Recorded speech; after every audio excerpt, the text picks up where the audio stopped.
Assalamualaikum warahmatullahi wabarakatuh. Selamat sore Sobat BST. Semoga kita selalu mendapatkan rahmat, kebaikan, keberkahan, kesehatan, dan perlindungan dari Allah Subhanahu wa Ta'ala. Pada sore kali ini saya sedang membabat atau memanen rumput pakcong, dan saya juga akan menjelaskan mengenai waktu yang tepat untuk memanen rumput pakcong. Karena dengan pemanenan yang kurang tepat akan memiliki pengaruh atau dampak terhadap kualitas rumput pakcong pasca panen, baik dari segi produktivitas juga memengaruhi dari segi kandungan nutrisi yang ada dalam rumput pakcong itu sendiri. Jadi dalam pemanenan perlu waktu yang tepat agar hasilnya kedepannya itu bisa tetap bagus dan kandungan nutrisi yang ada dalam rumput pakcong itu tetap bagus Sobat BST. Nah, di sini untuk ladang rumput pakcong saya, dan untuk di sebelah sana itu ada hasil rumput yang saya panen tadi. Dan sebenarnya untuk area yang dipanen itu bukan sebelah sini Sobat PST. Karena untuk area sebelah sini itu dari segi rumputnya masih muda, dan harusnya yang dipanen itu untuk di area sana, di sebelah sana itu, di sebelah sana. Dan karena kemarin saya berpergian ke Sidoarjo ke rumah saudara selama kurang lebih 3 hari, jadi saya minta tolong bapak untuk merawat sapi, dan harusnya yang dibabat atau yang dipanen itu untuk sebelah sini.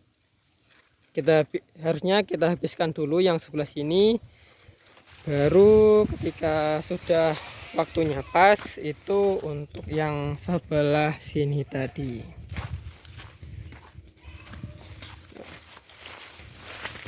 Jadi di sini untuk rumput pakcong yang sudah cukup tinggi, dan tingginya berkisar 170 sampai 2 meter, bahkan 2 meter up Sobat BST. Dan untuk yang sebelah sini itu dari segi produktivitasnya lebih bagus dan lebih subur, lebih hijau, dan di sana cenderung kurang bagus Sobat BST. Yang di ujung sana itu terlihat dari daunnya yang tidak terlalu hijau dan kurang produktivitas. Bahkan rumput ini dan rumput yang sebelah sana itu dari segi pemanenan lebih dulu sana, tapi dari segi tingginya masih tinggi yang ini. Nah, jadi ini kemarin bapak saya yang babat, yang seharusnya belum waktunya untuk dibabat. Nah, saya akan menunjukkan untuk rumput pakcong yang saya babat kali ini. Dan untuk rumput ini sebenarnya sudah tinggi, dan tingginya itu berkisar kurang lebih 2 meter, tapi dari segi batangnya itu masih muda. Jadi seperti ini. Jadi ini masih muda. Nah, bisa lihat untuk batang-batangnya itu masih muda, masih seperti ini. Nah, kalau kita memanen rumput pakcong itu untuk rumputnya masih muda seperti ini, sebenarnya tidak masalah karena ini sudah cukup tinggi dan untuk area bawah itu sudah lumayan mengaras. Kalau kita memanen lebih muda dari ini, nanti dari segi hasil setelahnya itu berdasarkan pengalaman saya kurang bagus Sobat PST. Karena untuk tunas-tunas yang barusan kita babat atau kita panen itu belum tua atau belum mengeras, untuk batangnya ini belum mengeras, dan nantinya untuk hasil setelahnya itu kurang maksimal atau kurang bagus, atau nanti dari segi anakan tunasnya itu tidak bisa banyak. Nah, kelemahan dari kita memanen di usia atau dengan kondisi rumput yang masih muda itu adalah tidak mengenyangkan Sobat PST. Selain tidak mengenyangkan atau dari segi tunasnya itu nanti kurang bagus, juga dari beberapa pengalaman itu kalau dari segi sapinya tidak cocok dengan rumput yang masih muda itu bisa menyebabkan kotorannya menjadi lunak atau bahkan dapat menyebabkan sapi mengalami mencret. Jadi seperti itu. Jadi memang berbeda-beda antara satu sapi dengan sapi yang lain. Ada yang untuk sapi itu ketika dikasih rerumputan yang muda tidak masalah, ada yang mencret dan lain sebagainya. Nah, untuk yang di sini untuk kondisinya masih muda seperti ini sobat BST. Tapi dari segi tingginya ini sudah 2 meter up dan hijau royo-royo, produktivitasnya bagus alhamdulillah. Nah, kita bisa lihat di sini dari segi tunas yang dihasilkan itu berlimpah sobat BST. Ini dari segi tunasnya atau anak-anakannya itu berlimpah. Nah, kalau kita memanennya di waktu yang pas, nanti hasil setelahnya juga akan lebih bagus atau lebih produktif. Terutama kalau memanen itu kita harus usahakan rata atau lurus dengan tanah atau kurang lebih 1 atau 2 cm dari permukaan tanah, agar nantinya itu tidak nyandi atau tidak menggunung. Kalau sampai tunasnya itu menggunung atau nyandi istilahnya, dari segi produktivitas atau rumput yang dihasilkan setelahnya itu kurang maksimal atau relatif sedikit sobat BST. Nah, di sini saya memberikan contoh untuk rumput pakcong yang sudah siap untuk dipanen. Jadi untuk batangnya, untuk area batang bawah itu sudah mulai mengeras seperti ini, tapi tidak terlalu keras. Jadi masih, ini kan sudah lumayan keras ya, dan masih bisa dimakan oleh ternak sapi. Jadi untuk area ini sudah mulai keras seperti ini. Walaupun keras masih lumayan lunak, dan waktu yang tepat untuk memanen itu adalah kondisi rumput seperti ini sobat BST. Kalau tadi saya menjelaskan bahwasannya kalau memanen terlalu muda dapat menyebabkan sapi mencret.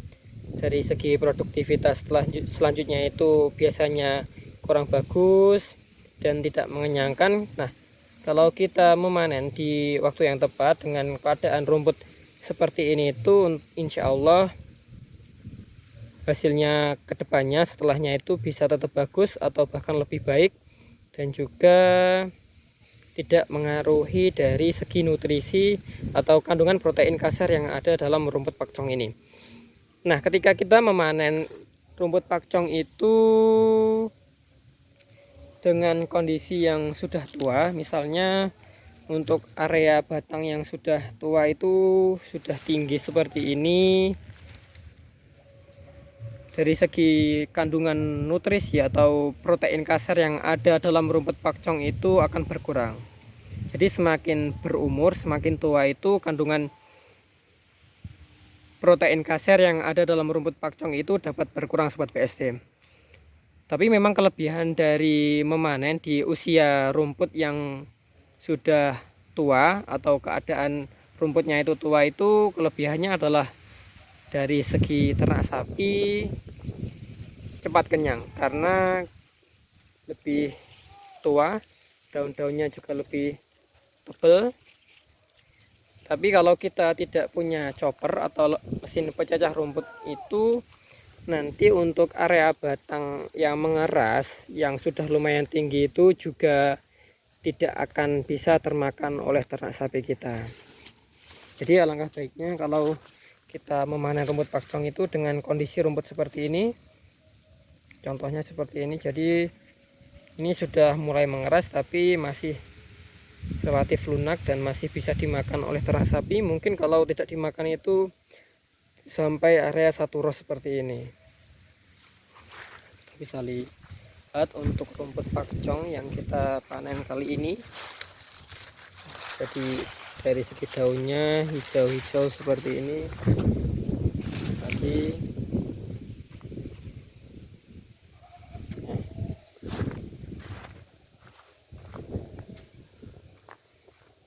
jadi di sini sobat BST untuk bang pakan rumput pakcong saya. Yang terpenting itu dari segi perawatannya bagus, insya Allah dari hasilnya kedepannya juga tetap bagus. Karena untuk penanaman rumput itu yang menjadi faktor penentu adalah dari segi kualitas tanah dan juga perawatan. Nah, untuk yang sebelah sini tuh relatif kurang bagus, mungkin juga karena kualitas tanahnya kurang bagus sobat BST. Di sini itu yang paling subur. Jadi untuk area sini dan sebelah sini itu lebih subur dibandingkan untuk area yang tadi saya tunjukkan di ujung sana. Karena untuk di ujung sana itu dulunya digunakan sebagai pembuatan batu bata merah, jadi kemungkinan banyak tanah-tanah yang subur itu yang terambil yang digunakan untuk batu bata merah.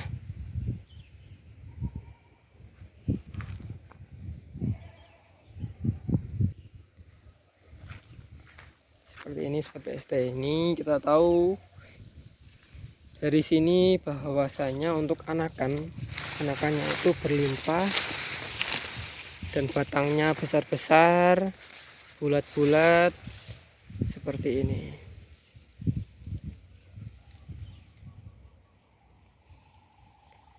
Jadi itu yang bisa saya sampaikan di video kali ini. Ada kurang lebihnya mohon maaf yang sebesar-besarnya. Terima kasih untuk teman-teman atau sobat BST yang sudah menonton dan mendukung channel ini. Semoga berkah. Dari saya, wassalamualaikum warahmatullahi wabarakatuh.